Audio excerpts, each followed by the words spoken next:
Hi friends, welcome to Renna Samayal. இன்னைக்கு என்ன சமையல் பார்க்க போறோம்னா ரொம்ப சுவையான ஆட்டுக்கறி சூப்பு தான் பார்க்க போறோம். இந்த ஆட்டுக்கறி சூப்பு ரொம்ப சுவையா இருக்கும். எளிமையான முறையிலே செஞ்சிரலாம்.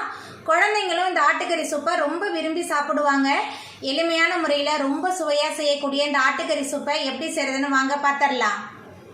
ஆட்டுக்கறி சூப் பண்ணுறதுக்கு 1/2 கிலோ ஆட்டுக்கறி எடுத்திருக்கேன். ஆட்டுக்கறி சேர்த்துருக்கேன். கூடவே 10 பல் பூண்டு சேர்த்துக்கலாம். ஒரு தக்காளி பழம், 20 சின்ன வெங்காயம் பொடியாக நறுக்கி வச்சுருக்கேன். சின்ன வெங்காயம் சேர்த்துக்கலாம்.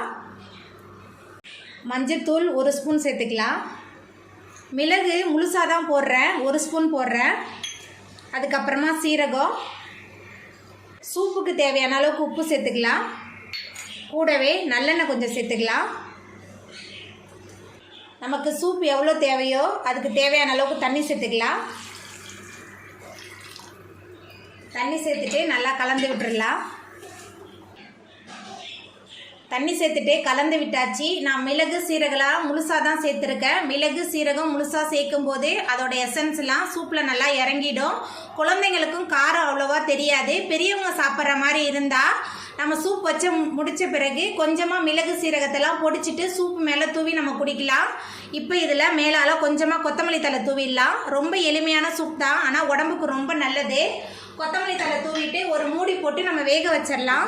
ஒரு 20 நிமிஷத்துக்கு அப்புறம் பார்க்கலாம். குக்கர்னா 5லேருந்து 6 விசில் வச்சு எடுத்துக்கோங்க.